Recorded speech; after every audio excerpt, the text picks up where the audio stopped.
You don't? I would just stand up here and chat shit for another fucking 20 minutes. Okay. Let's take the next act on. Can you please clap your hands for Mr. Jay Saunders?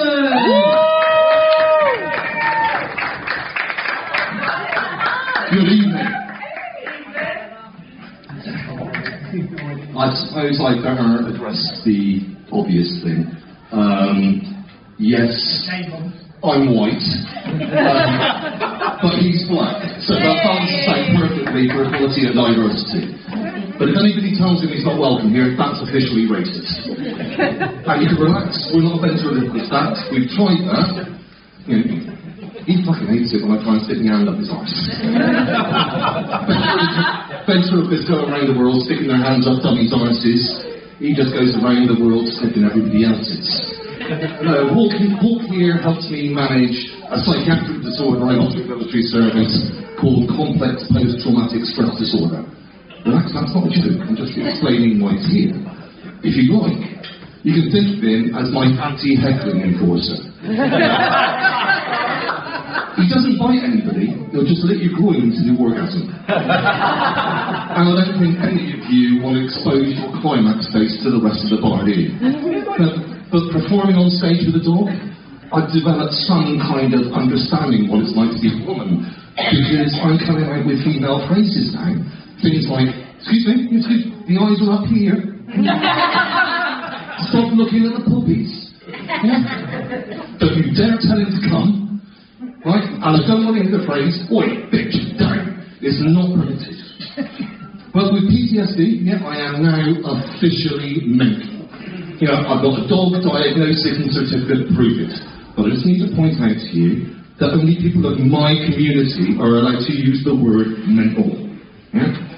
It's the psychiatric community's equivalent of the N-word. So here I am, mental with a dog. Ladies, it's your lucky night. Because you are looking at the one man there's absolutely zero threat to any one of you. I mean, we all know this is why you are wait, stop stealing the show. We all know this is why you would really like to have a gay best mate. Because there's no threat in it. I mean, with PTSD, I know the heterosexual equivalent. I'm no threat, it's, you know, and I could be a good gay best mate. Except for the fact that I dress like this. You know, I'm useless at interior design. You know, I fucking hate shopping. And I've got zero interest in cock. Well, apart from the name, I've got that to be honest. No, but you know, PTSD is now become sort of a superpower to me. You know, because ladies, I'm less attracted to me than any of you are. I mean, and this bloody sexy accent, that's helping out so much, isn't it? I mean, no woman in the throes of passion wants to hear the phrase, oh, my lover, that feels delightful. Keep doing that, it feels good lush. Oh, you're so much better than my sister. Flossie would never let me try this position. Missionary, just in case you were wondering. No, this accent didn't help me out in my career, so why the hell is it going to turn the women on? I mean, I spent 23 years as a Royal Naval officer before I got medically discharged. And this one will prove to you, an officer that sounds like Wurzel Gummidge. They did not take kindly to this accent. I mean, my last training report before I got my commission actually read, Saunders would make an adequate naval officer if it weren't for the fact he'd marred by a pronounced regional accent. And the Royal Navy does not require farmers. There you go, ladies and gentlemen. There you go, ladies and gentlemen, your modern British military, ensuring military leadership is only held by inbred public school boys. I mean, and if I can't even get, you know, boarding school inmates to accept me, what chance have I got with the bloody women? I mean, my gay mates, they went and put me on Grindr. Turns out I'm bisexual. I'm repulsive to both sexes. And that's why I've decided I need to educate myself, because I'm clearly so far out of date. So I even ended up watching that Netflix series called Love, Sex and Goop. Anybody seen it? No? It's a Netflix documentary about, sex, intimacy, and relationships. The Goop bit, that's from Gwyneth Paltrow's website Goop, the one that sells the candle called This Smells of My Vagina. I mean, why do you want a candle that smells of that?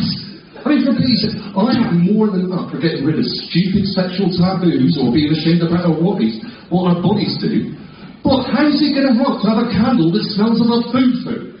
I mean, for Pete's sake, and it's a little bit misandric, isn't it? Misandric, the opposite of misogynistic. She's allowed to sell that candle. Can you see me getting away with selling an air freshener called This Smells of My Groin? I'm going to launch myself a Glade plug-in called Foreskin Fragrances. A little magic tree for your car called Ballbacks and Boxers. No, not like. Anyway, the real documentary, what they did was they paired up all these couples with a range of sex therapists.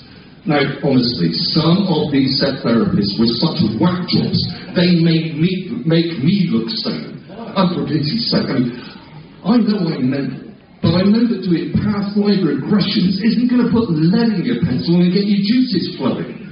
But some of them were slightly a bit too direct. One of them ended up, knowing her lesbian client, claiming she was teaching her how to discover her body.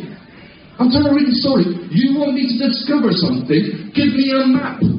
I don't need your latex-covered fingers going straight up my fundament. And she's doing it to make it worse. He put a subtitle saying, "This is illegal in 32 states of the United States of America." I don't need your illegal finger on my bumhole.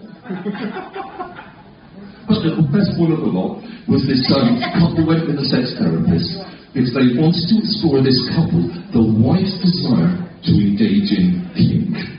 I can see the boys looking at me now going, what's the name of that program? I want to put on my watch list. But she wanted to engage in kink. So they brought out all the usual kink toys, the whips, the blindfolds, the silks. But then, she came out with a set of stainless steel claws that would have made Wolverine feel inadequate. They were bloody, well, not to stab anybody with or cut them. There it was to drag across the body to cause sensations. Do you know what really shocked me about it? How much these claws bloody were? I mean, who here has got 200 quid to spend on a sex toy that looks as though you're going to go and cultivate a field with it? I mean, most of us, if we wanted a toy like that, we'd end up going down to B&M and buying ourselves a hand, fork and towel set. Because nothing says I'm bringing the sexy back like trying to excite your missus with cut-price garden furniture and tools. Well, that's just me, innit? I mean, maybe I should... Oh, I actually mentioned this to a lady friend of mine that calls herself a self-confessed spinster. Her words, not mine. And she turned around to me and went, I could never have a sex toy in my house. And why not? She said, well, what happens if I die? What are the house clearance people going to think of me when they find my vibrator collection? Her workmates turned around to her and went, it's going to look a hell of a lot worse if a load of house clearance guys go into a woman's house and not find a single dildo, just a massive collection of misshapen vegetables and too many garden tools and you don't even know the garden. So maybe I should give up. I mean, I realise I'm not a catch. I mean, the only way I'm going to be described as a catch is accompanied by the words chlamydia and syphilis. And yet, Hawke's not helping me. I mean, he's gorgeous, I know, but do you know how there's this rumour that, some women will take a larger, less attractive friend out with them, so it makes them look more attractive in the nightclub? Yeah, I go out with Hawke. I'm the fat slag. I mean, look at him. He's better looking than me. Am I wrong? No. You'll want to pet him, not like that, And if he gets his lipstick out, you'll just laugh. I do it, I get arrested again. But the really worst thing about Hawke, in this last year, I've been asked 3 times if I'm willing to put him up for stud.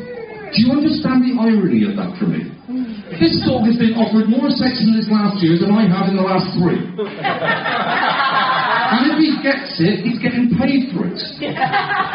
So I'm not only mental now, I'm officially a Labrador's pimp. So, as Hawke's official quartermaster, you did absolutely fantastic. My name is Jay Saunders.